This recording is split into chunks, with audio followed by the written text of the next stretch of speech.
Bonjour à tous et bienvenue dans cette vidéo où nous allons voir comment rechercher et sélectionner votre formation sur mon compte formation. Une fois connecté, nous voici sur la page d'accueil. On constate notre nom et notre prénom affichés en haut à gauche et lorsque je clique directement sur mon nom et mon prénom, j'obtiens un sous-menu. Par exemple, les informations personnelles. Alors ça nous donne accès tout simplement à toutes les informations que l'on a saisies lors de l'inscription. De plus, il est possible de compléter certaines de ces informations. Ensuite, viendront les informations personnelles, alors très court. Tout simplement, on va pouvoir renseigner le diplôme le plus élevé que nous avons réussi à obtenir, avec l'année aussi. Changement de mot de passe, toujours intéressant, mais je crois que ça se passe de commentaires. Et favoris. Alors là, favoris, c'est très intéressant car, comme vous allez pouvoir le constater quand on va faire une utilisation du moteur de recherche, qui n'est pas toujours simple, eh bien, c'est de pouvoir mettre au chaud, à l'image des pages d'un site web dans un navigateur, de conserver en fait en favori une fiche formation qui nous a intéressé pour pouvoir la reprendre le cas échéant plus tard. Voilà un petit peu de quoi est composé ce menu. Et bien sûr, je pourrais me déconnecter en cliquant sur ce lien. Alors passons à la constitution directe de la page d'accueil. Elle est constituée de deux grandes parties. Celle de gauche tout d'abord, qui me permet d'avoir un résultat total du montant auquel je peux prétendre pour pouvoir faire une formation. En ce qui concerne mon compte, on constate qu'il y a deux montants. Alors, le plus grand est bien évidemment le plus important, mais le petit indique que ce sont mes droits liés à l'ancien DIF. Attention, ce montant ne sera pas automatiquement inscrit dans votre compte. Il faudra le mettre soi-même. Et si vous voulez savoir comment le faire, eh bien, allez cliquer dans le lien situé dans la description de cette vidéo et vous saurez automatiquement beaucoup plus de choses à ce niveau-là. Sinon, nous allons pouvoir passer sur le moteur de recherche, donc qui est situé juste à droite. Imaginons que je recherche une formation sur Excel. Je vais aller remplir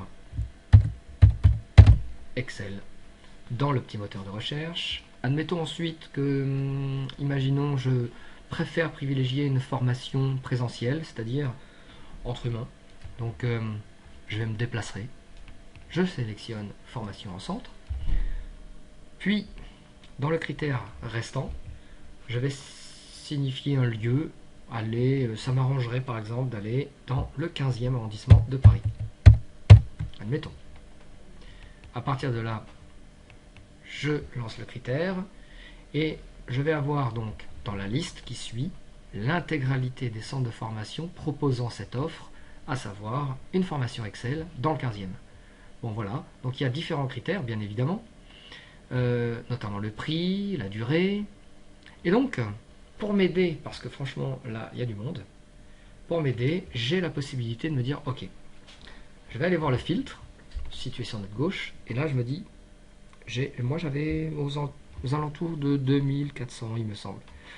Bon, ça sert à rien de lister jusqu'à 7500 et plus, je vais diminuer.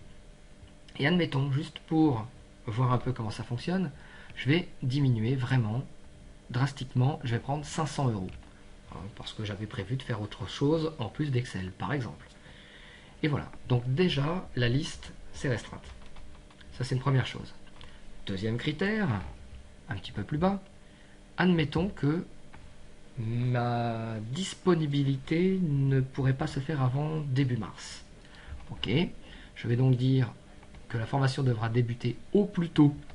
Alors admettons, je clique dessus, je vais aller choisir, admettons, le lundi 2 mars 2020. Ceci n'est qu'un exemple. Automatiquement, ça a légèrement changé. Donc voilà.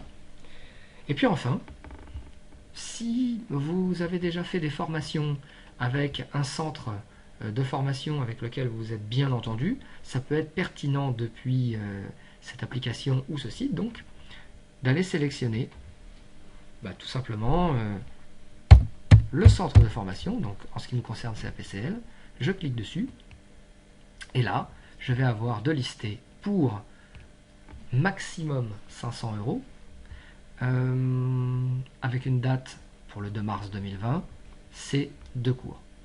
Maintenant, bien évidemment, je me dis, tiens, non, c'est pas Excel que j'aurais voulu dans ces termes, j'aurais peut-être préféré une initiation. Ok, sachez que le fait d'avoir rempli tous ces critères sont bien évidemment restreints, hein, ça restreint le résultat de recherche, et forcément avec un coût aussi bas, normal, on n'a que 8 heures, c'est-à-dire qu'une journée. Alors certes, avec une certification TOSA, mais c'est qu'une journée. Une initiation, quand même, il faut bien environ 2 jours quand même.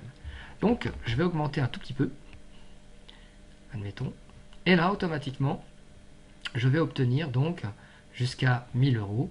Je vais avoir cette petite liste, voilà, comme ceci. Et ah, tiens, voilà, Excel Initiation avec une certification TOSA, 15 heures de cours. Alors, c'est pas 15 heures de cours, c'est 2 fois, 2 jours de cours avec 1 heure de plus pour faire la certification TOSA. Dans un premier temps, imaginons que cette formation m'intéresse. Mais je vais aller plus loin, hein, faire des recherches pour me décider. Après tout, on a le droit de comparer, c'est fait pour ça. Eh bien, avec cette petite étoile, lorsque je la clique, je vais la mettre en favori. De ce fait, j'aurai la possibilité d'aller la rechercher quand j'en ai besoin. Et bien évidemment, comme je l'ai précisé précédemment, depuis mon menu personnalisé, je vais cliquer et j'aurai accès à mes favoris. Voilà notamment donc ce que l'on peut faire pour mettre de côté une formation. Voilà, donc imaginons maintenant que je sois très intéressé par cette formation, je vais cliquer sur la fiche et automatiquement j'aurai quelques informations complémentaires avec bien sûr l'adresse, est-ce qu'il me faut des recommandations pour pouvoir prendre ce cours? Eh bien, pas de niveau spécifique, d'accord. On peut lire un objectif, le contenu de cette formation, bref, avec aussi bien sûr ici l'intégralité des sessions à venir. Donc vous voyez par exemple, je me dis tiens, j'étais prêt pour le 2 mars, on avait dit, ben là il y en aurait une session à partir du 9. Alors je m'inscris. Donc je ne fais pas partie de la fonction publique en ce qui me concerne, donc je vais pouvoir faire continuer. Si tant est que pour vous c'était le cas, alors il faut vraiment faire ce qu'ils disent, contacter votre employeur. Je continue, j'accepte bien évidemment les modalités, et voici donc directement ici une création en cours de session pour pouvoir justement créer cette formation et y assister. Donc dans la fiche, on va avoir la possibilité de regarder une chose importante en cours de création. Notre dossier en fait n'a pas été envoyé, il faut le compléter en fait. Donc dans le formulaire qui suit, vous complétez éventuellement l'adresse, ce genre de choses, mais faut le valider. Donc on va se diriger vers le bas, totalement. Hop, et valider. À partir de là, nous allons descendre de nouveau tout en bas de la page. Et ici, on a bien la somme qui va être retranchée et je n'aurai qu'à envoyer mon dossier. Voilà, c'est tout pour pouvoir sélectionner une formation. J'espère que cela vous aidera. À bientôt.